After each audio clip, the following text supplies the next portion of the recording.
का प्रैक्टिकल अपना defibrillator. Defibrillator के बारे में हमने कल पढ़ा था। डिफिब्रिलेटर क्या करता है, जब आपके एट्रियम या वेंट्रिकुलर में फाइब्रिलेशन आता है, फाइब्रिलेशन मतलब प्रॉपर वर्क नहीं करता है, उस समय क्या करता है डिफिब्रिलेटर की मदद से उससे उसकी नॉर्मल PQRST वेव पर लाने की कोशिश करेंगे। तो आज हम 2 प्रैक्टिकल करेंगे। पहला प्रैक्टिकल करेंगे डिफिब्रिलेटर की वर्किंग, कैसे वो वर्क करता है। सेकंड प्रैक्टिकल करेंगे इस मशीन के द्वारा। हम देखेंगे डिफिब्रिलेटर जो आउटपुट दे रहा है वो प्रॉपर दे रहा है या नहीं दे रहा है। ये आपका एक तरह का सिमुलेटर है। इस सिमुलेटर से आप क्या चेक कर सकते हैं कि अगर कोई पेशेंट है, आप इतना हाई वोल्टेज या इतना करंट अगर टेस्टिंग करनी है, प्रैक्टिकल करना है, तो किसी इंसान को तो आप डायरेक्टली दे ही नहीं सकते, ठीक है। तो इसके लिए हम क्या करते हैं, सिमुलेटर लेते हैं जो कि इतना हाई वोल्टेज एक्सेप्ट कर सके और हमें उसके रेस्पॉन्स में दे सके कि ये एज ए पेशेंट वर्क करेगा आपका। सो जब हमने प्लेसमेंट की बात की थी कि आपके इलेक्ट्रोड कैसे प्लेस करते हैं, तो हमने 2 वर्ड यूज़ लिए थे। एक तो यूज़ लिया था स्टर्नम और दूसरा वर्ड होता है एपेक्स। स्टर्नम होता है आपका ये वाला पार्ट जो आपके सेंटर में आपकी बोन जाती है, जिसे हम ब्रेस्ट बोन भी कहते हैं, चेस्ट बोन भी कहते हैं। इसके आपके राइट साइड में जो हिस्सा रहेगा वहाँ आपको कौन सा इलेक्ट्रोड प्लेस करना है, फर्स्ट इलेक्ट्रोड। सो यहाँ आपके पास इलेक्ट्रोड पर लिखा रहता है कि कौन सा इलेक्ट्रोड आपको प्लेस करना है, कौन सा नहीं करना है। तो यहाँ आपकी क्या लिखा हुआ है, स्टर्नम। दैट मीन ये इलेक्ट्रोड कहाँ लगाई में आएगा, आपके राइट साइड में। राइट साइड में कहाँ, आपके स्टर्नम के राइट साइड में। इसे कहेंगे स्टर्नम इलेक्ट्रोड या एस इलेक्ट्रोड। और सेकंड आता है आपका एपेक्स इलेक्ट्रोड। एपेक्स इलेक्ट्रोड क्या होता है कि एपेक्स में लगता है। एपेक्स कौन सा साइड है आपके अगर आर्म को आप लिफ्ट करते हैं, अगर आपके आर्म को लिफ्ट करते हैं तो ये इलेक्ट्रोड आपके कहाँ प्लेस होगा, इसके जस्ट नीचे प्लेस होता है। So that is apex side and first electrode is your sternum type. So ये एस और डी टाइप का इलेक्ट्रोड आपके इस तरह से प्लेस किया जाता है। देन यहाँ आपके पास रेड कलर का बटन होता है जिसके थ्रू आप डिस्चार्ज करते हैं और करंट कहाँ होता है, आपकी बॉडी में, यहाँ से हार्ट के थ्रू पास होता हुआ आपके सेकेंड एपेक्स तक जाता है।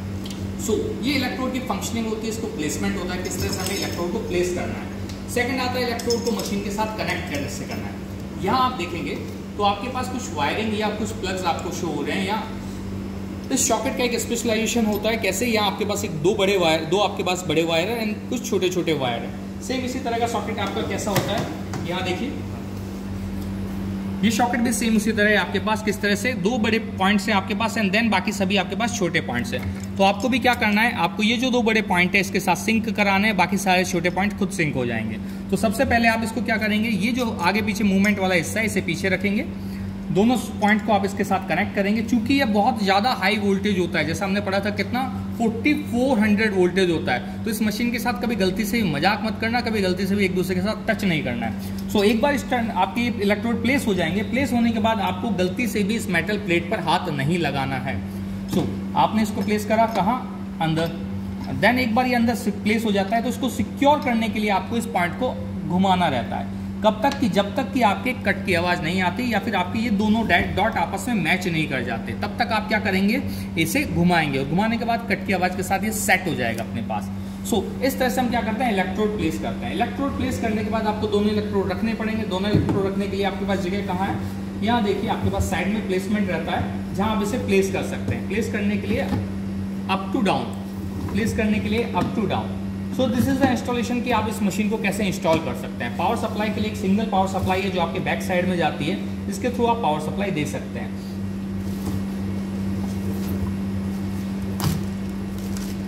एक्सेसरीज में बात करें तो आपके पास एक ग्राउंड केबल है जो इस मशीन के साथ सप्लाई होती है। सेकंड आपकी ECG केबल होती है जो सिंक्रोनाइजेशन मोड में आपके डिफिब्रिलेशन करना होता है तब काम में आती है। सो हमने कल सिंक्रोनाइजेशन मोड देखा था, बिना सिंक्रोनाइजेशन के कैसे वर्क करते हैं वो हमने देखा था। तो वो सभी चीज़ें आज हम डिस्कस करेंगे, कैसे सिंक्रोनाइजेशन मोड में इसको ऑपरेट करते हैं, कैसे विदाउट सिंक्रोनाइजेशन से ऑपरेट करते हैं। सो अगर आपको ग्राउंड प्लेसमेंट करना है, ग्राउंड वायर को लगाना है, तो ग्राउंड वायर कहाँ लगाएंगे आप, ग्राउंड वायर आपके हमेशा पावर केबल के पास में होता है। ग्राउंड वायर ओपन कीजिए, पीछे देखिए, पावर केबल के पास यहाँ एक प्लग दिखेगा, वहाँ आपको क्या लगाना है, ग्राउंड वायर लगाना है, ताकि आपके ECG में जो आर्टिफैक्ट्स आ रहे हैं उन्हें आप कम कर सकें। ठीक है, इसको नहीं भी लगाएंगे तो सिर्फ डिफिब्रिलेशन में आपको कोई दिक्कत नहीं है, लेकिन इससे क्या ECG की रिकॉर्डिंग जो आपकी आ रही है वो प्रॉपर आएगी विदाउट एनी आर्टिफैक्ट्स। सो इसको हटाइए। थर्ड चीज आती है आपकी केबल, ये आपकी ECG केबल है। ECG केबल कब काम में आती है, ECG केबल आपके काम में आती है जब आप सिंक्रोनाइजेशन मोड में से ऑपरेट करना चाहते हैं। हम दोनों चीज देखेंगे, क्या सिंक्रोनाइजेशन मोड होता है, क्या एसिंक्रोनाइजेशन मोड होता है। इसको ऑपरेट करने के लिए, इसको प्लग करने के लिए आपके पास क्या होता है, कट रहता है। इस कट के साथ में आपको क्या करना है, प्लेसमेंट करना है इसको इस इलेक्ट्रोड में। तो इस कट के साथ आप प्लेस कर देंगे, अंदर सेट हो जाएगा। इससे ज़्यादा इसमें कुछ नहीं है। जब तक आप सिंक्रोनाइजेशन मोड में से काम नहीं ले रहे हैं तब तक आपको ECG लीड्स की जरूरत नहीं रहेगी। सो इसे ऑन आप दो तरह से कर सकते हैं। पहली चीज, यहाँ भी हमने इसका पावर केबल हटा दिया है, ये इसका हमने पावर केबल हटा दिया। इसका मतलब ये नहीं है कि ये मशीन ऑन नहीं होगी, आप पावर केबल हटाए बिना भी इस मशीन को ऑन कर सकते हैं। क्योंकि एक लाइफ सेवर डिवाइस है, इसलिए क्या होना चाहिए, बैटरी पर भी ऑपरेट होना चाहिए। यही रीज़न है कि ये बैटरी पे भी ऑपरेट हो पाता है। अगर आप पावर लगाएंगे तो इसके अंदर होने वाली बैटरी चार्ज होती रहेगी, अगर पावर नहीं लगाएंगे तो भी ये मशीन काम करेगी। अप टू 5 डिस्चार्ज ये आपको प्रोवाइड कराएगी ऑन बैटरी। अभी फिलहाल जो नए डिवाइसेज आ रहे हैं वो इससे ज़्यादा भी प्रोवाइड कराते हैं, पर स्टैंडर्ड ये कहता है कि एटलीस्ट 5 डिस्चार्ज ये प्रोवाइड कराना चाहिए। क्योंकि एक इंसान पे हम कितने ट्राई करते हैं, एटलीस्ट 3 ट्राई करते हैं उन्हें सिंक कराने के लिए। सो this is all about this machine कि इस मशीन में कहाँ क्या है। अब हम बटन की बात करेंगे, बटन कहाँ होता है। सो हम इसे चार्जिंग ऑन कर देते हैं, चार्जिंग लगा देते हैं, चार्ज ऑन होता रहेगा, वहाँ अपना काम करते रहेंगे। 1 बाय 1 बटन जाते हैं। सबसे पहले बटन आता है आपका ऑन ऑफ का बटन। ऑन ऑफ के बटन में क्या है, आपके अगर ऑन करना है तो इसे प्रेस करके रखिए, ऑफ करना है तो अगेन इसको दबा के रखिए, आपका स्विच ऑफ हो जाएगा। ऑन करना है अगेन इसे दबाइए, ये ऑन हो जाएगा। सिंक्रोनाइजेशन मोड में जब काम करना होगा तब हम इस बटन को दबाएंगे, अनटिल अनलेस हमें इसको भी छोड़ते हैं। अभी पहले देखेंगे नॉर्मल कैसे फंक्शन करते हैं, देन सिंक्रोनाइजेशन फंक्शन क्या है और कैसे ऑपरेट करते हैं वो उसके बाद देखेंगे। यहाँ एनर्जी सेलेक्ट और चार्ज लेवल है। एनर्जी सेलेक्ट क्या है, यहाँ आपको दिख रहा है 200 जूल। हमने देखा था कि हम पहले शुरू में कम एनर्जी लगाते हैं, देन ज़्यादा लगाते हैं, अप टू 360 जूल हम इस पर अप्लाई कर सकते हैं। सो अगर आप एरो की अप करेंगे तो यहाँ आपके पास पूरी लिस्ट आ जाएगी आप कितनी एनर्जी अप्लाई करना चाहते हैं। लेट्स सपोज आप 360 करना चाहते हैं तो 360 सेलेक्ट करेंगे, आपके पास 360 जूल सेलेक्ट हो गया। अब अगर आप चार्ज का बटन दबाते हैं तो अंदर जो कैपेसिटर था, कल का डायग्राम याद कीजिए, अंदर एक कैपेसिटर होता है, वो कैपेसिटर आपका कितने जूल से चार्ज हो जाएगा, 360 जूल से आपका चार्ज हो जाएगा। सो आपने अगर ये जूल बटन दबाया 360 पे, अब आपका ये क्या हो रहा है, चार्जिंग हो रहा है। चार्जिंग होने के बाद 360 पहुंचते ही क्या हो गया, चार्ज हो चुका है। ये अलार्म बीप आपको शो करेगी कि अब मशीन चार्ज हो चुकी है। इसके दोनों पैड्स पे इस समय आपकी कितना है, 360 जूल है। आप डिस्चार्ज कैसे करेंगे, डिस्चार्ज करने के लिए आपको ये बटन, आपके रेड वाले बटन दोनों इलेक्ट्रोड पे एक साथ प्लेस कराने पड़ेंगे। जैसे ही आप दोनों को एक साथ दबाते हैं ये डिस्चार्ज हो जाएगा। डिस्चार्ज होते ही आपके क्या होगा, यहाँ चार्ज का बटन खत्म हो गया। दैट मीन आप इसे फिर से चार्ज कर सकते हैं। फॉर प्रैक्टिकल हम इस लेवल को भी 100 पर रखते हैं। 100 भी इतना ज़्यादा लेवल होता है कि अगर आपने जिंदा इंसान पे लगा दिया उसे उठा के कम से कम 10 फीट दूर जाके फेंकेगा। सो इस मशीन के साथ मजाक नहीं। सेकंड चीज़ आते हैं लीड 2। अभी यहाँ आप जो ECG की रिकॉर्डिंग लेते हैं वो लीड अलग अलग लीड सेलेक्ट कर सकते हैं। जब हमने ECG पढ़ा था उसमें हमने पढ़ा था किस तरह की लीड होती है, लीड 1, लीड 2, लीड 3 या पैडल, किस तरह की आप इलेक्ट्रोड देख के रीडिंग देखना चाहते हैं वो आपके पास अवेलेबल हो जाएगी। लेट्स सपोज मैं कहता हूँ लीड की इलेक्ट्रोड, लीड की अब मैं देखना चाहता हूँ पैडल पे इस समय क्या एक्टिविटी हो रही है, पैडल का इलेक्ट्रोड कितना आ रहा है, तो हम यहाँ मेजर कर सकते हैं। लेट्स सपोज इस समय क्या दिखा रहा है, पैडल पे आर्टिफैक्ट्स दिखा रहा है। मैं इसे चार्ज बटन प्रेस करता हूँ कि मैंने चार्ज किया है इसे, अब मैं इसे डिस्चार्ज करता हूँ। सो मैंने ये डिस्चार्ज किया। अब आप एक स्पाइक देख रहे हैं, ये स्पाइक शो करता है कि आपने क्या करा है, 100 जूल एक साथ डिलीवर कर दिया है। ये स्पाइक शो करेगा आपको कि आपने 100 जूल डिलीवर कर दिया है। अगेन इस चीज को करते हैं, चार्ज किया। अभी ये किसकी वोल्टेज दिखा रहा है इस समय, पैडल की। चार्ज होने के बाद बीप का साउंड आया, हमने दोनों बटन्स को एक साथ प्रेस किया। प्रेस करते क्या हो रहा है, आपके पास ये स्पाइक आ रहा है, ये शो करता है कि 100 जूल आपका डिलीवर हो चुका है। दैट इज हाउ आप डिलीवर करते हो, चेक करते हो कि पैडल में कितना इलेक्ट्रोड डिस्चार्ज हो रहा है। यहाँ आपको एक छोटा बटन भी दिखेगा रेड कलर का। ये अगर ज़्यादा महंगी मशीन होती है, ज़्यादा एडवांस मशीन होती है तो उसके अंदर ये फंक्शन काम में आता है। उसके अंदर इनबिल्ट टेस्टर होता है कि आपने जितना जूल आपने ट्रांसमिट करा क्या उतना जूल रिसीव हुआ है या नहीं हुआ है। इस चीज़ को अगर आपको चेक करना है तो ये बटन काम में आता है, इन पैडल डिस्चार्ज। पर इस मशीन में ये फंक्शन है नहीं, बस बटन है। सो अगर आपको इन पैडल डिस्चार्ज यूज लेना है तो मैक्सिमम आप कितना जूल यूज ले सकते हैं, 50 जूल तक यूज ले सकते हैं। आगे चलते हैं। HR अलार्म क्या है, हार्ट रेट अलार्म है। अगर आपकी हार्ट रेट, आपकी हार्ट बीट कम ज़्यादा होगी तो उसको ये बता देगा। ये लो है कि 60 से नीचे गई तो ये अलार्म बजेगा, 140 से ऊपर गई तो अलार्म बजेगा। इसके अलावा 90, 160 ये कैलकुलेट कैसे होगा, हार्ट बीट कैसे आएगी, आप जब ECG कनेक्ट करेंगे, ECG लीड जब आप कनेक्ट करते हैं उस समय आपकी हार्ट बीट आती है, अदरवाइज आपके पास हार्ट बीट रिसीव नहीं होगी। सो अलार्म को भी हम ऑफ रखते हैं। नो अलार्म के केस में आपके पास क्या बटन आएगा, ये वाला सिंबल शो करेगा। दैट मीन अलार्म आपका सेट नहीं है। मार्क आपके जब आपको ECG, ये भी ECG प्रिंटर है, आपकी जब भी ECG निकलनी होगी यहाँ से ECG निकलेगी आपके। इस केस में ECG की रिकॉर्डिंग आप क्या कर सकते हो, इस रोल के थ्रू ले सकते हो। ECG रोल को लगाने के लिए सिंपली आपको रोल को यहाँ प्लेस करना है और इसको पेपर को यहाँ फीड करना है। जब आप फीड करेंगे तो जैसे ECG मशीन में आप पेपर सेट करते हैं उसी तरह आप इस चीज़ को सेट कर सकते हैं। पर फिलहाल हम इस पर कोई रिकॉर्डिंग नहीं लेंगे क्योंकि फिलहाल कोई आप पेपर बहुत वेस्ट होता है इसमें। नेक्स्ट, प्रिंटर में ज़्यादा कुछ है नहीं। अगर आपके कुछ खराब होता है तो प्रिंटर में आपको सिंपली इसको क्लीन करना होता है इसको, ताकि आपका पेपर प्रॉपर्ली आ सके। प्रिंटर अभी हम बंद करते हैं। कई मॉडल में आपके प्रिंटर मिलेगा भी नहीं, आपको सिर्फ यहाँ से देखना पड़ेगा कि इलेक्ट्रिकल एक्टिविटी हुई या नहीं हुई।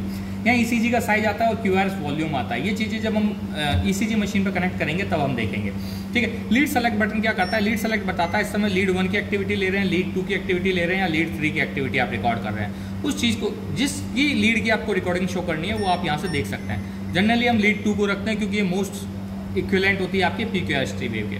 रिकॉर्ड बटन काम में आता है जब आपको प्रिंटिंग लेनी है या नहीं लेनी है। सो ये सारे बटन हैं आपके। इसके बाद हम चलते हैं, अब इसको पेशेंट पे टेस्ट करके देखते हैं। पेशेंट क्या है हमारा? ये हमारा पेशेंट है, ये आपका फ्लूक बायोमेडिकल कंपनी का सिमुलेटर है। ये क्या सिमुलेटर है? ये आपको ना सिर्फ सिमुलेट करेगा एक पेशेंट के फंक्शन, साथ के साथ ये आपको ये भी बताएगा ये मशीन की मेंटेनेंस करने में भी मदद करेगा। सो आज हम एज ए सिमुलेटर काम में लेंगे। जो सेकंड प्रैक्टिकल होगा उसके हम देखेंगे कि इस मशीन के साथ इस मशीन की मेंटेनेंस कैसे करता है ये डिवाइस।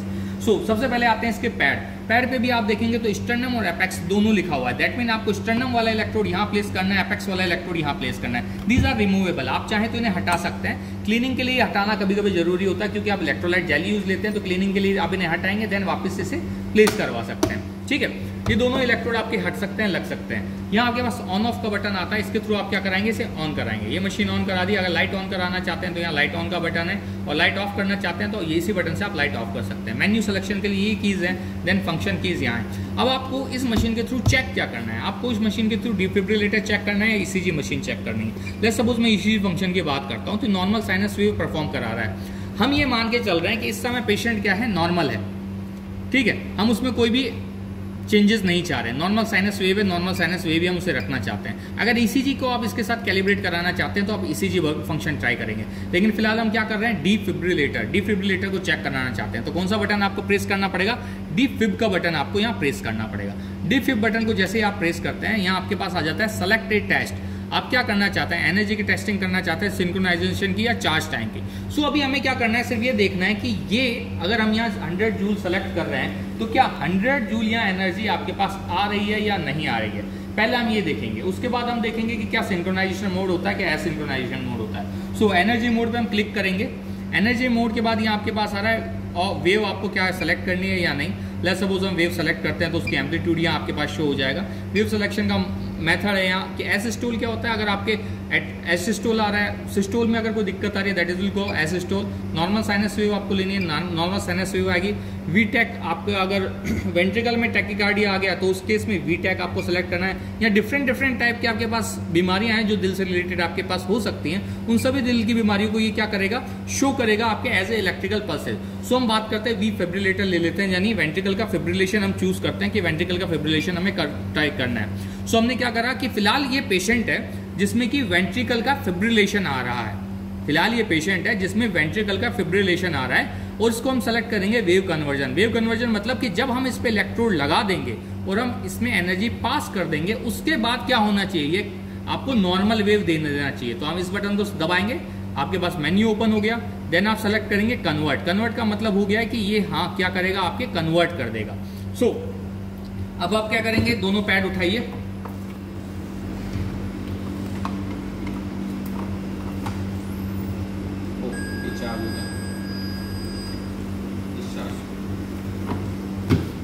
अभी अगर इसकी ईसीजी देखनी है, हमने वेंट्रिकल फिब्रिलेशन पे सेट किया, इसकी हमें ईसीजी देखनी है तो पहले ईसीजी लीड भी आपको कनेक्ट करना पड़ेगा। ईसीजी लीड कनेक्ट करने के लिए यहाँ थ्री लीड सिस्टम या एथोवेन ट्रायंगल वाला सिस्टम आपको यूज लेना पड़ेगा। जैसा हमने डिस्कस किया था, हर एक ईसीजी की लीड के ऊपर लिखा रहता है वो किस चीज की लीड है। जैसे ग्रीन कलर की लीड पे लिखा हुआ है ये फुट की लीड है, यहाँ भी आप देखोगे तो यहाँ आपके पास ग्रीन कलर का बटन है, वहां आप इसको कनेक्ट कर देंगे। सेकंड आता है आपका रेड, तो रेड कलर मार्किंग पे आप इसको देखिए क्या लिख रहा है? राइट, तो इसको राइट पे कनेक्ट कर देंगे। थर्ड येलो है तो येलो को आप यहाँ कनेक्ट कर देंगे। दैट इज हाउ आप क्या कर सकते हैं? तीनों रिकॉर्डिंग यहाँ कनेक्ट करवा सकते हैं। अब आपके पास ईसीजी की रिकॉर्डिंग आ रही है। ये किस तरह की रिकॉर्डिंग है? ये है आपकी वेंट्रिकल फिब्रिलेशन। मतलब जब आपका वेंट्रिकल में PQRST वेव नहीं आ रही है, उसके बजाय आपकी क्या आ रहा है? एक एसिंक्रोनाइज एक्टिविटी आ रही है। उससे हम क्या कहते थे? वेंट्रिकल फिब्रिलेशन कहते थे। जब मशीन में आपके PQRST वेव मतलब दिल की धड़कन के बजाय आपके दिल में क्या दे रहा है? कुछ इस तरह की ईसीजी वेव आ रही है, दैट मीन वो पेशेंट किसी भी समय मर सकता है। उस पॉइंट पे आप क्या करेंगे? उसे नॉर्मल PQRST वेव में वापस लाने की कोशिश करेंगे। चलो हम ये कोशिश करते हैं। हमारा पेशेंट इस समय मर रहा है, उस समय अगर वापस जिंदा करना है या वापस नॉर्मल लाना है तो आप क्या कर सकते हैं? इस केस में हमने लेट्स सपोज सबसे पहले सेलेक्ट किया 100 जूल चूज किया। उसके बाद या तो चार्ज बटन आप यहाँ से प्रेस करेंगे या चार्ज बटन आप यहाँ से प्रेस करेंगे। सो हम यहाँ से चार्ज बटन प्रेस करेंगे, ठीक है। उसके बाद इसे डिस्चार्ज कराएंगे किसके ऊपर, इस मशीन के ऊपर। सो एपेक्स वाला जो इलेक्ट्रोड है वो एपेक्स पे लगेगा आपके, और जो स्टर्नम वाला इलेक्ट्रोड है वो स्टर्नम पे आपको प्लेस करना पड़ेगा। पर बिफोर प्लेसिंग इलेक्ट्रोड आपने क्या सीखा, हमेशा इलेक्ट्रोड पेशेंट पे लगाने से पहले उस पर क्या लगानी पड़ती है, इलेक्ट्रोलाइट जेली प्लेस करनी पड़ती है। सो इलेक्ट्रोलाइट जेली ओपन कीजिए, इस इलेक्ट्रोलाइट जेली प्लेस कीजिए,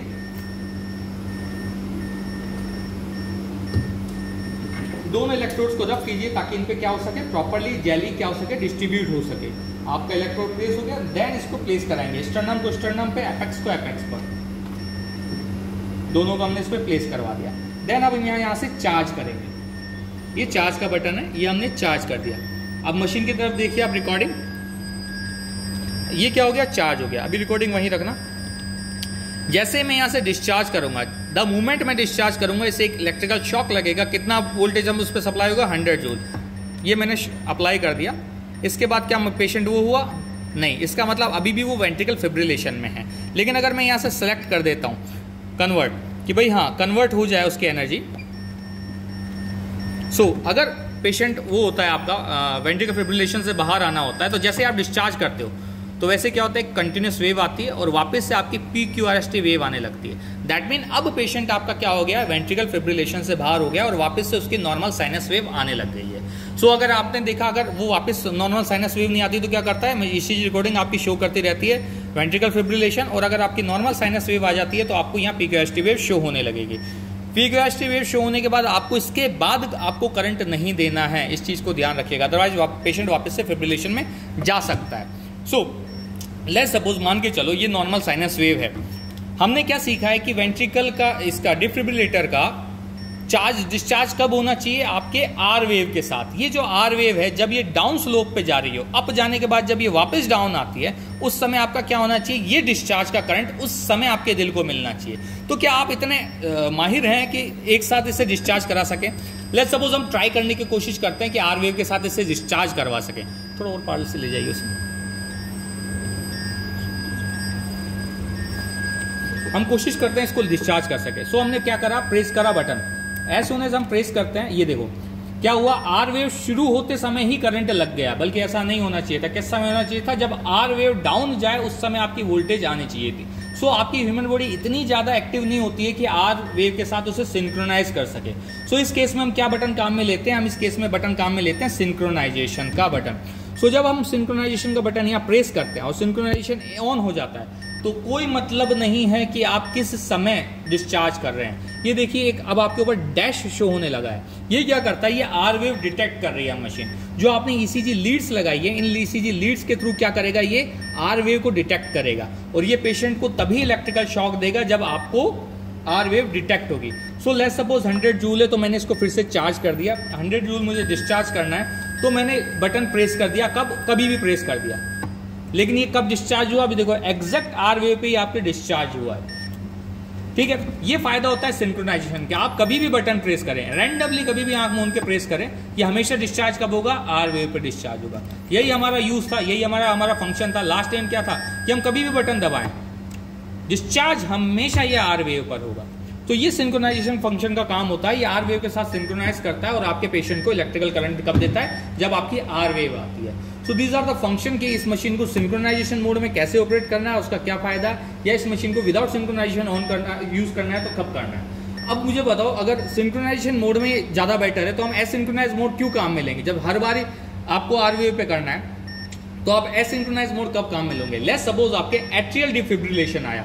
आर वेव किसको शो करता है, आपके वेंट्रिकल की एक्टिविटी को, लेकिन आपको पी वेव के समय इलेक्ट्रिकल एक्टिविटी देनी थी, यानी एट्रियम को सही करना था और आपके एट्रियम में कोई दिक्कत थी, तो आप इसे सिंक्रोनाइजेशन मोड में काम नहीं लेंगे। आप सिंपली इसको क्या करेंगे, without synchronization electrical current provide कराएंगे और आप इसको एट्रियम को एक्टिविटी को सही करने की कोशिश करेंगे। So these are the activity जो हम इस पर परफॉर्म करवा सकते हैं इलेक्ट्रिकल करंट प्रोड्यूस कराकर।